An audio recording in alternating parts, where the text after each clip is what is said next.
हाय, आपके साथ मैं हूँ Surabhi Sharma. India TV YouTube channel subscribe करिए, बेल आइकन दबाएं।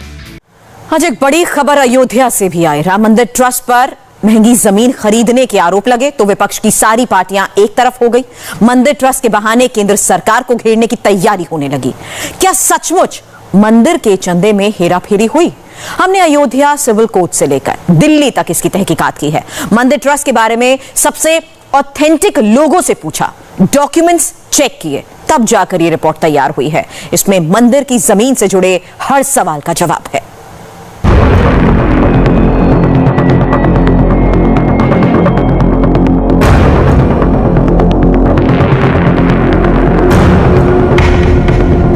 क्या राम मंदिर ट्रस्ट ने 2 करोड़ की जमीन 18.5 करोड़ में खरीदी? क्या 5 मिनट के अंदर 7 लोगों ने 16.5 करोड़ का घोटाला कर दिया?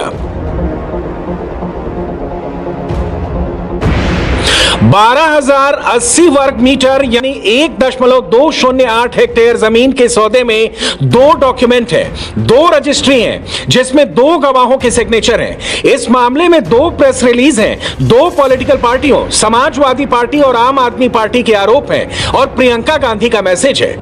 सबसे पहले डॉक्यूमेंट नंबर 1 को पढ़ते हैं। कुसुम पाठक और हरीश पाठक ने 18 मार्च 2021 की शाम 7:10:39 पर जमीन की रजिस्ट्री की। खरीदार 2 थे, सुल्तान अंसारी और रवि मोहन तिवारी। रजिस्ट्री पेपर पर जमीन की कीमत लिखी है 2 करोड़। इस डील पर 2 गवाहों के सिग्नेचर हैं। पहले गवाह हैं डॉक्टर अनिल मिश्रा, राम मंदिर के ट्रस्टी हैं, और गवाह नंबर 2 ऋषिकेश उपाध्याय, अयोध्या के मेयर हैं।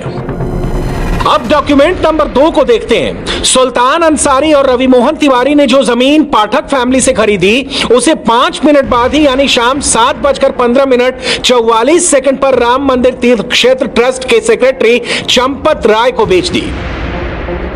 इस बार रजिस्ट्री के पेपर पर जमीन की कीमत लिखी गई 18 करोड़ 50 लाख। दूसरी रजिस्ट्री पर भी वही 2 गवाह हैं जो पहली रजिस्ट्री पर हैं। इसमें गवाह नंबर 1 है ऋषिकेश उपाध्याय और गवाह नंबर 2 है डॉक्टर अनिल मिश्रा। पहली रजिस्ट्री और दूसरी रजिस्ट्री के बीच में ही राम मंदिर तीर्थ क्षेत्र ट्रस्ट के सेक्रेटरी चंपत राय ने ट्रस्ट के खाते से 17 करोड़ रुपए का आरटीजीएस पेमेंट किया। 5 मिनट के अंदर 2 रजिस्ट्री और कीमत में 16.5 करोड़ का अंतर। जमीन सौदे से जुड़े सारे सवाल इसी 16.5 करोड़ के इर्द गिर्द घूमते हैं। मेरा तो सवाल यह है कि 18 मार्च को एक जमीन का बैनामा होता है 2 करोड़ रुपए में, और जिसमें ट्रस्टी अनिल मिश्रा और ऋषिकेश उपाध्याय गवाह रहते हैं, और उसी के 5-7 मिनट बाद उस जमीन का रजिस्टर्ड एग्रीमेंट होता है ट्रस्ट के नाम पर, उसमें भी ट्रस्टी अनिल मिश्रा और ऋषिकेश उपाध्याय गवाह रहते हैं। तो जो जमीन 2 करोड़ रुपए में 5 मिनट पहले बैनामा की गई, अचानक 5 मिनट में वो 18.5 करोड़ की कैसे हो गई? मेरा सवाल यह है कि 5 मिनट पहले वो 2 करोड़ रुपए में ली जा रही है और 5 मिनट बाद 18.5 करोड़ रुपए में ली जा रही है। तो ये भ्रष्टाचार है और मैं इसके खिलाफ सीबीआई जांच की मांग करता हूं। क्या राम मंदिर के चंदे में घोटाला हुआ? क्या जमीन सौदे में कोई फिक्सिंग हुई? क्या 5 मिनट में जमीन 9 गुना महंगी हुई? जमीन विवाद पर सबसे ऑथेंटिक जवाब के लिए हमने वीएचपी के एग्जीक्यूटिव प्रेसिडेंट आलोक कुमार से यही सवाल पूछे। 2 करोड़ की जमीन 18.5 करोड़ की, ये 10 मिनट में नहीं हुई, ये 2012 से 2021 इन 9 सालों में हुई, और उन 2 घटनाओं के कारण हुई जिसका मैंने जिक्र किया है, मंदिर का फैसला और नई अयोध्या का निर्माण।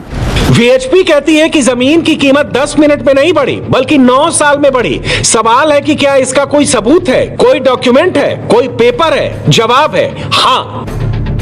इंडिया टीवी के लखनऊ ब्यूरो चीफ रुचि कुमार ने अयोध्या जाकर सारे डॉक्यूमेंट इकट्ठा किए। हम हर एक पेपर दिखाएंगे, मगर सबसे पहले आपको अयोध्या की जमीन का वो टुकड़ा दिखाते हैं जिसे लेकर सारा विवाद है।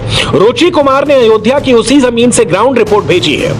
अयोध्या का ये बाग विरेश्वर इलाका है और ये वो जमीन है जिसको लेकर विवाद हो गया है। राम जन्मभूमि से करीब 2 किलोमीटर दूर ये जमीन है और समाजवादी पार्टी के पूर्व विधायक, पूर्व मंत्री पवन पांडे का आरोप है कि जमीन को खरीदने में ट्रस्ट की तरफ से, राम जन्मभूमि ट्रस्ट की तरफ से बड़ा घपला किया गया है। पवन पांडे ने 2 रजिस्ट्री जारी की। उनका कहना है कि पहले ये जमीन हरीश पाठक और कुसुम पाठक ने सुल्तान अंसारी को 2 करोड़ रुपए में बेची और उसके कुछ ही मिनट बाद ये जमीन राम जन्मभूमि ट्रस्ट को रजिस्टर्ड कर दी गई, रजिस्टर्ड एग्रीमेंट कर दिया गया। ये सुल्तान अंसारी ने किया राम जन्मभूमि ट्रस्ट को। सुल्तान अंसारी इसमें फर्स्ट पार्टी है और सेकंड पार्टी श्री राम जन्मभूमि तीर्थ क्षेत्र ट्रस्ट है। तो ये जमीन इनका कहना है कि 18.5 करोड़ रुपए में बिक गई। तो इतनी जल्दी ये दाम कैसे बढ़ गया, क्या हुआ, इसकी सीबीआई जांच की मांग विपक्ष कर रहा है। लेकिन जो ट्रस्ट है उसका यह कहना है कि आरोप बिल्कुल झूठे हैं, इनमें कोई भी सच्चाई नहीं है। जो मार्केट रेट है उससे ही जमीन खरीदी गई है और जो स्टैंप ड्यूटी है वो पूरी चुकाई गई है। तो विपक्ष बेकार के मुद्दे ढूंढ रहा है हमले करने के लिए और उनका कहना है कि किसी भी तरह की जांच के लिए वो तैयार है। जमीन का जो प्लॉट आपने देखा उसे बेचने के लिए पहला एग्रीमेंट टू सेल 2011 में हुआ था। 4 मार्च 2011 को नन्हे अंसारी, कुसुम पाठक और हरीश पाठक ने आलम परिवार से जमीन खरीदने का एग्रीमेंट किया। नन्हे अंसारी सुल्तान अंसारी के पिता थे। एग्रीमेंट टू सेल में जमीन की कीमत 2 करोड़ रुपए तय की गई। 4 मार्च 2014 को उसी एग्रीमेंट टू सेल को रिन्यू किया गया। 2017 में कुसुम पाठक और हरीश पाठक ने रजिस्ट्री करा ली, लेकिन जमीन का दाखिल खारिज यानी म्यूटेशन नहीं हो सका क्योंकि आलम परिवार के एक बेटे वहीद आलम ने जमीन पर मुकदमा कर दिया और इस मुकदमे में वक्त को पार्टी बना दिया। वक्त के साथ मुकदमा होने से कुसुम पाठक और हरीश पाठक आगे जमीन नहीं बेच सकते थे। फिर भी 17 सितंबर 2019 को उन्होंने सुल्तान अंसारी और 7 अन्य लोगों के साथ जमीन बेचने का एग्रीमेंट किया। उस एग्रीमेंट में भी जमीन की कीमत 2 करोड़ ही रही। 2019 के उस एग्रीमेंट पर 7 लाख रुपए की स्टांप ड्यूटी चुकाई गई। ये उसी एग्रीमेंट के पेपर हैं जिसमें कुसुम पाठक और हरीश पाठक के साथ 8 लोगों का एग्रीमेंट टू सेल है। इस बीच 2 जून 2020 को वक्फ इस मुकदमे से हट गया और जमीन फ्री हो गई। 18 मार्च 2021 को 2 रजिस्ट्री होने की बात तो सब जानते हैं। असल में उस दिन कोर्ट में 3 सौदे हुए थे।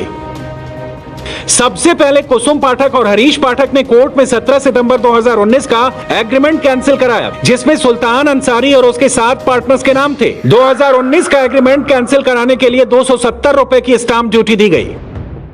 इसके बाद कुसुम पाठक और हरीश पाठक ने सुल्तान अंसारी और रवि मोहन तिवारी के नाम रजिस्ट्री की और फिर सुल्तान अंसारी और रवि मोहन तिवारी ने राम मंदिर ट्रस्ट के नाम दूसरी रजिस्ट्री की। जमीन सौदे की तारीखों को समझने में अगर कोई कंफ्यूजन हो तो फिर से समझ लीजिए। 2011 में पहला एग्रीमेंट हुआ, 2014 में दूसरा एग्रीमेंट हुआ, 2017 में रजिस्ट्री हुई लेकिन मुकदमा हो गया, 2019 में तीसरा एग्रीमेंट हुआ, 2020 में जमीन से मुकदमा खत्म हुआ, 2021 में राम मंदिर ट्रस्ट ने जमीन खरीद ली। अब ये समझते हैं कि 2 करोड़ की जमीन 18.5 करोड़ की कैसे हुई और अयोध्या में जमीन का सर्किल रेट अगर 5 करोड़ 79,84,000 है तो पहली रजिस्ट्री 2 करोड़ पर क्यों हुई? 18 मार्च 2021 को हुई पहली रजिस्ट्री के पेपर में जमीन की कीमत भले ही 2 करोड़ लिखी है लेकिन सरकार को स्टांप ड्यूटी 5 करोड़ 79,84,000 रुपए पर चुकाई गई। सुल्तान अंसारी और कुसुम पाठक के बीच जमीन खरीदने बेचने का एग्रीमेंट पहले का था, इसलिए सौदा 2 करोड़ में हुआ मगर बाजार भाव उससे कहीं ज्यादा का है। जब ट्रस्ट को लगा कि ये जमीन हमारे लिए बहुत उपयोगी है, कीमती है, तो पाठक से बात की। उन दोनों ने कहा कि हम बेचने को तैयार हैं पर एग्रीमेंट टू सेल बीच में आता है। अंसारी से बात की। अंसारी ने कहा कि हमें कोई आपत्ति नहीं है पर हमारे पास सेल डीड नहीं है। इसलिए पाठक, अंसारी और हम ये तीनों पक्षों ने मिलकर के बेचना संभव था। कुसुम पाठक ने उसको उस 2 करोड़ रुपए में बेचा जिसमें एग्रीमेंट टू सेल था और ऑब्वियसली ये आज का बाजार भाव नहीं, एग्रीमेंट टू सेल जब हुआ तब का बाजार भाव है। अयोध्या के राम जन्मभूमि के फैसले के बाद वहां जो विकास की अपार संभावनाएं पैदा हुई हैं, उत्तर प्रदेश सरकार ने नया अयोध्या बनाने के लिए जो योजनाएं बनाई हैं तो सब लोग जानते हैं कि वहां धरती के दाम बढ़े हैं। 2019 से लेकर अब तक अयोध्या में 2 बड़े बदलाव हुए हैं। पहला, राम मंदिर पर सुप्रीम कोर्ट का फैसला और नई अयोध्या का निर्माण। नई अयोध्या बनाने के लिए यूपी सरकार ने घोषणा कर रखी है कि अगर कोई जमीन बेचना चाहता है तो सर्किल रेट से 4 गुना कीमत पर जमीन सरकार खरीदेगी। इस रेट को बेस माने तो 12,080 वर्ग मीटर जमीन 23 करोड़ 19 लाख रुपए में यूपी सरकार ही खरीद लेती। खबर बहुत बड़ी है, इसलिए अयोध्या में हमने 360 एंगल से इसकी पड़ताल की। कुसुम पाठक, हरीश पाठक, रवि मोहन तिवारी और सुल्तान अंसारी, हमने सबको तलाशने की कोशिश की। अयोध्या के अशरफी भवन चौराहे पे ये सुथाटी मोहल्ला है और यहाँ पर हम आए हैं सुल्तान अंसारी के घर पे। ये घर सुल्तान अंसारी का है, वो सुल्तान अंसारी जो आज सुर्खियों में है, जिन्होंने पहले कुसुम पाठक से ज़मीन खरीदी और फिर राम जन्मभूमि ट्रस्ट को बेची है। हम देखते हैं कि है कि नहीं है सुल्तान अंसारी।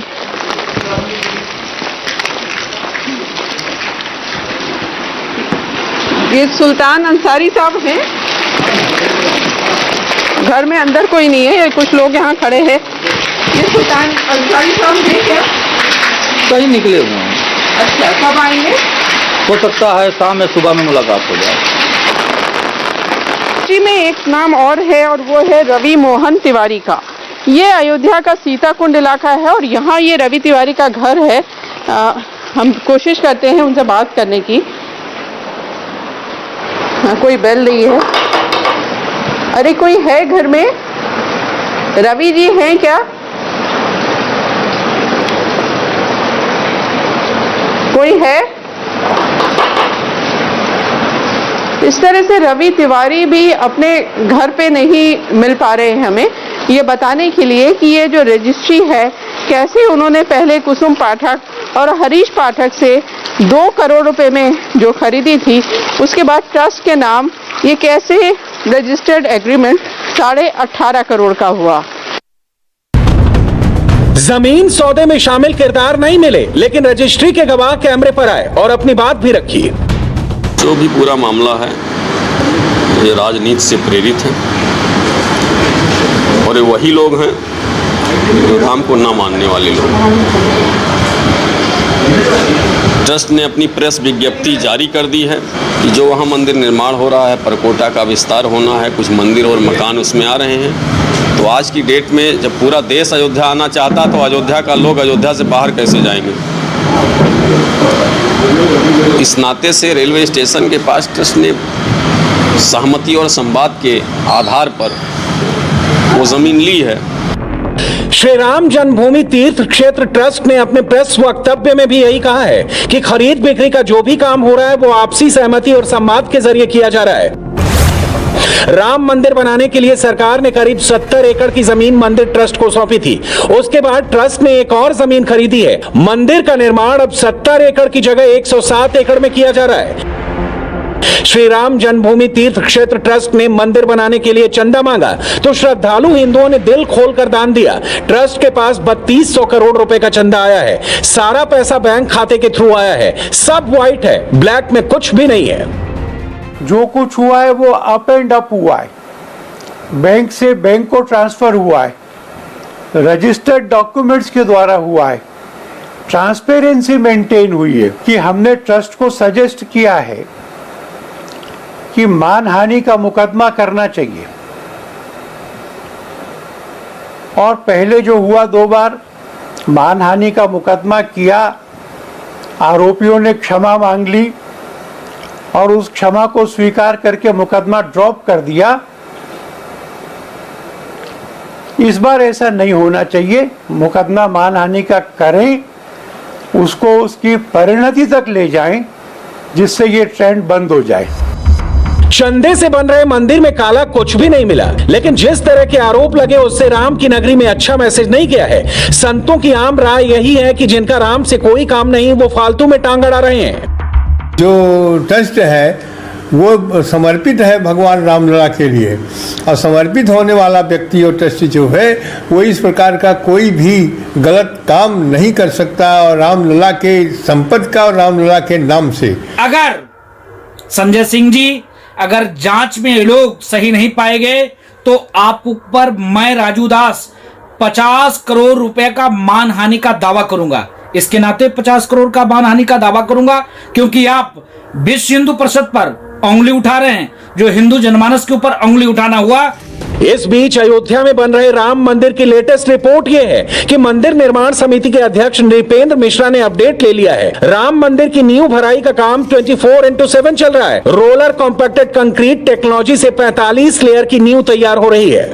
अक्टूबर तक यह काम खत्म हो जाएगा, फिर असली राम मंदिर आकार लेने लगेगा। हाय, आई एम सुरभि शर्मा। खबरों से अपडेट रहने के लिए India TV YouTube channel subscribe करिए, साथ में बेल आइकन जरूर दबाएं। जुड़े रहें इंडिया टीवी के साथ।